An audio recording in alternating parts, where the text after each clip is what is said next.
yang di dunia mereka saling mengasihi. Al-akhillau yauma idzin, pada hari kiamat nanti itu sebagian mereka bagi sebagian yang lain akan berhadapan sebagai musuh. Illal muttaqin, kecuali orang-orang yang bertakwa. Jadi kalau tidak dibingkai dalam bingkai takwa, hubungan antara orang tua dan anak, orang tua suami dan istri, itu akan rawan berhadapan sebagai musuh nanti di akhirat. Tadi dicontohkan di surah Al-Ahzab ayat 66 sampai 68. Makanya harus diantisipasi. Jangan sampai nanti kita di akhirat berhadapan sebagai musuh. Waduh Ustadz, baru tahu, baru ngaji sekarang, belum ngerti. Tadi kita masih bilang tobat, minta ampun kepada Allah sebisa mungkin, mumpung belum terlambat ya. Nasihati anak-anak kita, pasangan kita, syukur-syukur kalau memang mau berubah, kalau enggak paling enggak kita sudah berusaha. Dan orang boleh capek menasihati, tapi jangan pernah capek mendoakan. Doakan terus. Itu seperti itu. Pun lanjut. Nah, karenanya saya ulang sekali lagi, laku takwa ini saya ulang sangat penting. Laku jujur itu sangat penting. Laku zikir wirid yang masyru'ah itu juga sangat penting. Karena itu sedikit banyak pasti akan berdampak kepada perbaikan nasib anak-anak kita, dan agar anak kita tidak menjadi musuh bebuyutan bagi kita. Tentu supaya anak-anak kita tidak menjadi musuh bagi kita, itu harus kita didik mereka. Dan dalam hal ini erat hubungannya dengan hak dan kewajiban antara orang tua dan anak. Kita diingatkan dengan sebuah riwayat ada dalam sirah tentang Sayyidina Umar radhiyallahu an sebagai Amirul Mukminin yang saat itu kedatangan seorang ayah yang melaporkan kepada beliau tentang putranya yang mendurhakainya. Beliau mengatakan, "Ya Amirul Mukminin, anak saya mendurhakai saya." SOP-nya sebagaimana surah Al-Hujurat harus tabayyun. Maka beliau bilang, "Panggil anakmu." Panggil anaknya, Bu. Begitu datang anaknya, Sayyidina Umar radhiyallahu anhu tabayyun, nanya baik-baik. "Apa betul kamu telah mendurhakai ayahmu?" Kata anak itu, "Ya Amirul Mukminin, sebelum saya jawab saya mau tanya dulu. Apa hak saya sebagai seorang anak yang harus dipenuhi oleh ayah saya?" Maka kemudian Sayyidina Umar menjawab, "Diberi nama yang baik," itu yang pertama. Kata anak itu, "Nama saya jelek." Artinya jelek. Nama saya artinya jelek. Dalam Islam itu termasuk zalim kalau orang tua dengan sengaja memberikan nama yang buruk artinya kepada anaknya. Nah, hati-hati kalau ngasih nama anak. Kalau ibu cucu kali ya. Kalau ngasih nama apa? Cucu. Karena saya sering sampaikan di banyak tempat, hati-hati dengan kamus nama-nama Islami yang kadang yang nulis gak jelas itu. Harus dikonfirmasi kalau pakai bahasa Arab itu ke bahasa Arab resminya. Kalau memang yang pakai bahasa Arab. Beberapa kasus disampaikan ke saya, ada seorang ibu ngomong, "Ustadz, cucu saya mau dikasih nama oleh ayahnya dengan nama Sahi," katanya. Kata saya, "Apa terjemahannya di kamus nama Islami yang mantu ibu rujuk itu?" Artinya Sahi itu wanita yang bersenang-senang atau apa gitu, saya nggak paham. Saya bilang, "Bu, Sahi itu kalau dalam bahasa Arab pasarannya teh." Jadi kalau kita bilang Sahi itu teh, maksud kalau di Arab sana. Kalau bahasa Arab resminya Sahi itu bisa bentuk dari isim fa'il sahwun. Fa'ilnya sahin, artinya lupa, orang yang lupa, saya bilang gitu. Sahin, orang yang lupa. Kalau syahin pakai shin itu ambisius nanti saya bilang. Ada kata syahwat itulah, ambisi. Kalau pakai syahin, Allah, ya hati-hati saya bilang. Pernah juga ada ibu-ibu ngomong ke saya, ini pertanyaan real ini. "Ustadz, cucu saya mau dikasih nama Sahirah." Apa artinya sahiro, Bu, di nama-nama Islam itu? Artinya bulan purnama yang lagi gede-gedenya itu apa? Bulan purnama itu. Kata dia gitu. Saya bilang, Bu, sahiro pakai hak itu artinya tukang sihir wanita. Saya bilang. Ya kan, kalau pakai sahiro pakai hak itu tukang sihir wanita. Kalau sahiro pakai hak itu bisa wanita yang hot, panas maksudnya. Panas demam itu sahiro, saharun itu, saya bilang gitu. Panas bukan hot dan mati seksi, bukan panas beneran itu, demam itu loh, sahiro itu. Oh, nggak ngerti, makanya saya harus dikonfirmasi ke, hati-hati nggih. Ada orang ditanya, siapa Mas namanya?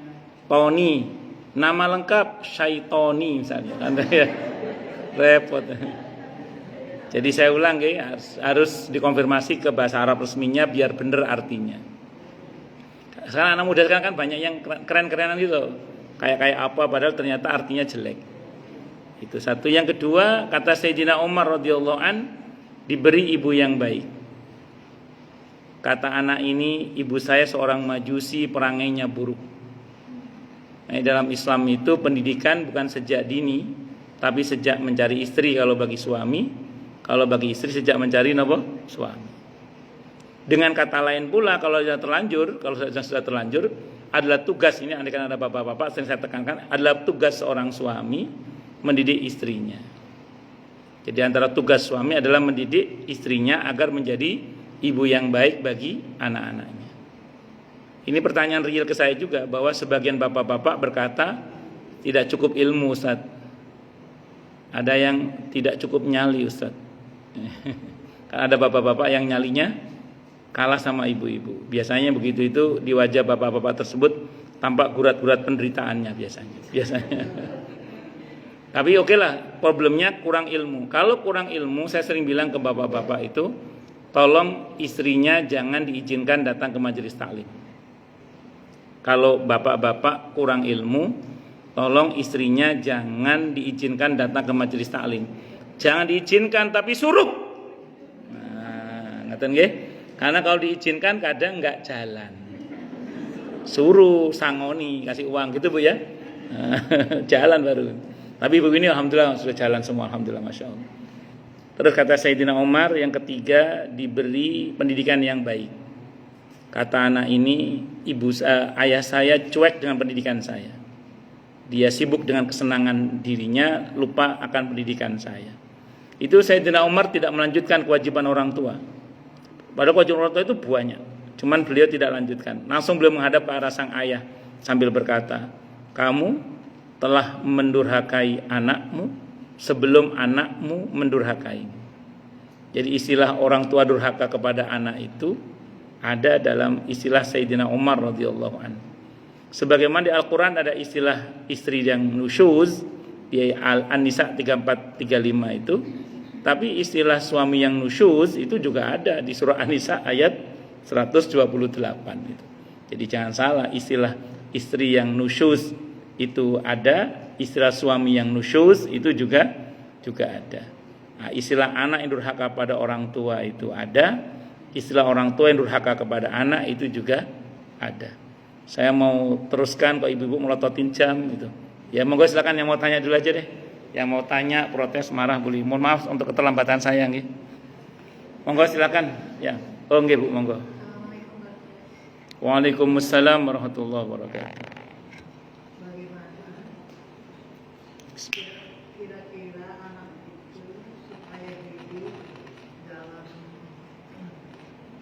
kebahagiaan untuk dunia dan akhiratnya tanpa disuruh dan tanpa, maksudnya kalau disuruh kan senang ya, yang apa perlu didoakan gitu ya. Sampun? Nggih. Terima kasih. Wassalamualaikum warahmatullahi wabarakatuh. Waalaikumsalam warahmatullahi wabarakatuh. Tugas kita itu adalah mendidik anak-anak kita itu agar supaya mereka menjadi anak-anak yang baik hubungannya dengan Tuhannya Allah dan baik hubungannya dengan sesamanya, termasuk kita orang tuanya. Saya juga masih belajar Bu ya. Saya juga masih belajar karena kita semua juga berproses. Ada baiknya anak-anak itu tidak hanya kita kenalkan tentang ini harus, ini tidak boleh. Tapi coba ibu terangkan juga tentang indahnya di balik perintah itu dan indahnya di balik meninggalkan larangan itu. Sehingga kalau saya pribadi kalau ke anak saya misalnya, saya sering bilang gini ke anak saya, Mas jangan, saat itu saya ngomong gini, Mas jangan goblok, saya bilang gitu. Terus ada jamaah saya negur saya, Ustadz kok kasar banget katanya. Astagfirullah, Bapak orang mana? Mohon maaf kalau orang Jogja mungkin goblok itu terlalu kasar. Kalau di Jawa Timur goblok kurang kasar Pak, saya bilang gitu. Nah biasanya anak saya itu kalau saya tanya, Mas jangan goblok, Mas jangan bodoh, itu anak saya mesti nanya gitu, maksudnya jangan bodoh itu apa Bu ya? Jangan bodoh ya. Ya, saya bilang sama anak saya gini, Mas orang yang nggak sholat itu bukan cuma durhaka kepada Allah, dia bodoh. Kenapa? Ada banyak manfaat di balik sholat, dia tidak ambil. Terus saya terangkan tuh manfaat sholat untuk jasmani, untuk rohani, untuk duniawinya, sehingga anak itu tahu, oh ternyata perintah Allah itu ada manfaat duniawi ukhrawinya juga ya. Sehingga dia ngerti, oh iya kalau saya nggak sholat rugi deh. Terus tidak ada hal yang dilarang oleh Allah Mas hingga dosa besar. Kecuali di balik semua itu pasti ada bahaya yang menganga untuk kita. Saya tunjuk misalnya free sex, zina itu. Saya terangkan ini. Sehingga anak paham, oh ternyata zina itu nggak cuma durhaka kepada Allah, nggak cuma haram. Di balik itu ternyata ada bahaya yang menganga kalau kita terjang, termasuk penyalahgunaan narkoba. Sehingga diharapkan anak itu punya kesadaran bahwa oh ternyata agama ini indah. Agama ini indah. Tidak hanya semata-mata sekedar kita disuruh atau dilarang, tapi ternyata di balik perintah dan larangan itu ada banyak hikmah. Itulah pentingnya kita mengajarkan kepada anak-anak kita bukan hanya sekedar tentang pentingnya beragama, tapi indahnya beragama. Dan memang butuh proses. Makanya bermula dari menjadikan rumah kita sebagai madrasah, tempat di mana ilmu Allah dikaji dan diamalkan. Maka kita mesti menyediakan waktu. Dan ini memang tidak bisa selesai sekali dua kali, mesti berkelanjutan. Nah, ngoten Bu nggih. Nah, mentok doa itu harus terus, jangan sampai tidak. Doa itu harus terus, jangan sampai tidak. Karena itu sambungan batin antara orang tua dengan anak. Wallahu a'lam bishawab. Ngoten nggih Bu nggih. Nggih. Monggo yang lain silakan. Nggih, monggo. Assalamualaikum warahmatullahi wabarakatuh. Waalaikumsalam warahmatullahi wabarakatuh. Nggih. Nggih. Terkadang kita di kehidupan kita juga sering bertemu mungkin orang tuanya tuh sudah termasuk orang-orang yang bertakwa, orang-orang yang taat, dan anak-anaknya pun mungkin anak-anak yang soleh-solehah seperti itu ya Ustaz ya. Yeah. Kalau kayak gitu kan sepertinya sudah ideal, tapi banyak juga kasus bahwa mungkin orang tuanya boleh dikatakan sudah bertakwa gitu, tapi ada anaknya tuh yang ternyata kebalikan dari yang pertama tadi gitu. Nah itu seperti apa ya Ustaz? Apakah itu akibat dari dosa orang tuanya masa lalu, ataukah itu dalam bentuk ujiannya Allah kepada mereka Bagus. Baik, bismillahirrahmanirrahim. Kalau dibilang ujian mungkin, peringatan mungkin juga. Begini, kalau ingin lebih detailnya, kita tahu Nabi Nuh alaihissalam misalnya, kita ambil pelajaran dari para nabi. Coba Nabi Nuh alaihissalam. Siapa yang tidak tahu Nabi Nuh alaihissalam? Beliau ulul azmi minar rusul, satu di antara 5 nabi yang Allah nyatakan kesabarannya dahsyat. Jangan tanya derajat beliau luar biasa di sisi Allah. Tapi kita tahu beliau diuji oleh Allah dengan seorang putra yang bernama Kan'an. Kita bisa ambil pelajaran dari sini. Singkat kata singkat cerita, kalau kita baca dalam Qisasul Anbiya, Ibnu Katsir yang menjelaskan itu problemnya ternyata di istrinya. Jadi problemnya ternyata di istrinya. Kita tahu kalau kita baca di Ibnu Katsir, ada dalam Qisasul Anbiya, kalau Nabi Nuh mau berdakwah, namanya mau jalan kan besok, misalnya besok mau dakwah ke kampung ini, itu kan ngomong sama istrinya, "Dek, aku besok mau ke sana." Itu sebelum Nabi Nuh datang ke kampung itu, istrinya datang duluan. Saya membayangkan bagaimana Nabi Nuh kemudian sambil gendong anaknya gitu ya. istrinya Nabi Nuh sambil gendong anaknya, terus kemudian ngomong ke orang-orang, besok suami saya mau ke sini, jangan dipercaya, dia begini. Itu di Ibnu Katsir. Itu tantangan Nabi Nuh. Jadi bermula dari, mohon maaf, istri beliau yang mengkhianati dakwah beliau. Sehingga Quran mengatakan dan dua orang wanita dan dua orang wanitanya Nuh dan wanitanya Lut, yang keduanya dibawa ke daungan dua hamba kami yang soleh, tapi keduanya mengkhianati dakwah suaminya dan masuk neraka. Sehingga kemudian anak ini rupanya terpengaruh oleh ibunya. Sehingga karena ibunya sering menceritakan jeleknya suami yang tidak ada jeleknya itu, karena Nabi Nuh kan nggak ada jeleknya, nggak ada, diada-adakan oleh istri. Anaknya rupanya terkontaminasi. Jadi hati-hati di dalam ibu-ibu mendidik anak-anak. Jadi kalau kesel sama suami misalnya, terus depan anak, takutnya nanti berbanding terbalik dengan bapaknya. Itu satu. Ini beda dengan Nabi Ibrahim alaihissalam. Nabi Ibrahim itu Siti Hajar dan Nabi Ismail itu terpisah 1.500 km. Jadi secara kuantitas waktu Nabi Ibrahim hampir tidak dapat bersama putranya ini. Tapi kita tahu Nabi Ismail tumbuh sebagai anak yang saleh. Di samping sambungan doa yang maksimal, rupanya Siti Hajar adalah tipe wanita yang selalu menceritakan kebaikan ayahnya yang memang baik itu. Dan itu terekam dengan sangat baik bagaimana Nabi Ismail itu sangat mengenal ayahnya walaupun jarang ketemu sama ayahnya, karena ibunya yang menceritakannya itu. Maka disinilah pentingnya madrasatun ula li auladiha. Nah, kita tidak pungkiri karena ini tradisi ini, hal ini pernah terjadi pada para nabi. Berarti warasatul anbiya, orang-orang yang mewarisi kebiasaan para nabi yaitu para ulama, itu pun ada yang mengalami hal yang serupa. Tidak hanya Ustadz, Imam Jalaluddin As-Suyuti rahimahullah, itu di Mesir, itu di makam beliau itu ada biografi beliau ditulis. Di Mesir itu ada biografi beliau ditulis. Di antara tulisan itu apa coba? Imam Suyuti itu pernah punya putra ke nduwableke pol-polan.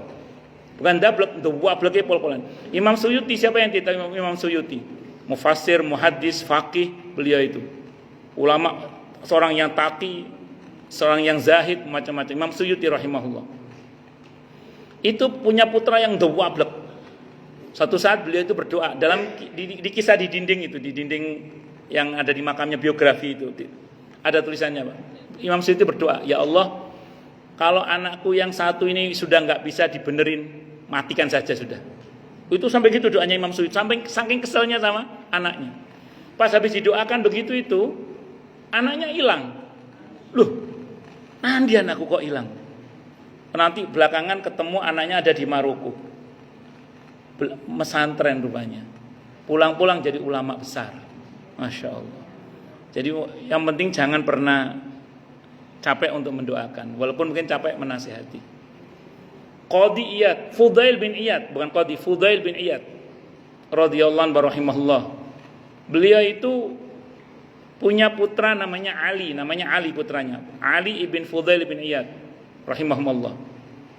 Itu Fudail bin Iyad saking enggak tahannya dengan putranya itu, apa munajat beliau yang terkenal dalam beberapa referensi yang ditulis oleh para ulama tentang biografi beliau.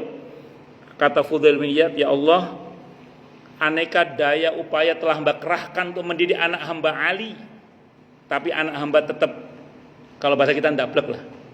Ya Allah, tolong didik anak hamba Ali untuk hamba. Ya Allah, tolong didik anak hamba Ali untuk hamba. Dan sejarah mencatat putranya Fudail bin Iyad rahimahullah yang namanya Ali itu keulamaannya melampaui ayahnya kemudian, masya Allah. Jadi kadang ya kalau kita benar mensikapi, maaf, anak yang dalam tanda kutip tampaknya nakal itu, tapi dengan akhirnya dikuatkan doa untuk mereka, tidak jarang malah yang nakal malah jadi itu nanti. Itulah kenapa kadang di pesantren itu santri yang nakal malah jadi kadang itu. Sementara yang pinter-pinter malah banyak yang nggak jadi orang gitu. Kenapa? Rupanya yang nakal tuh oleh kiainya sering didoakan itu. Akhirnya itu diantara hikmahnya, diantara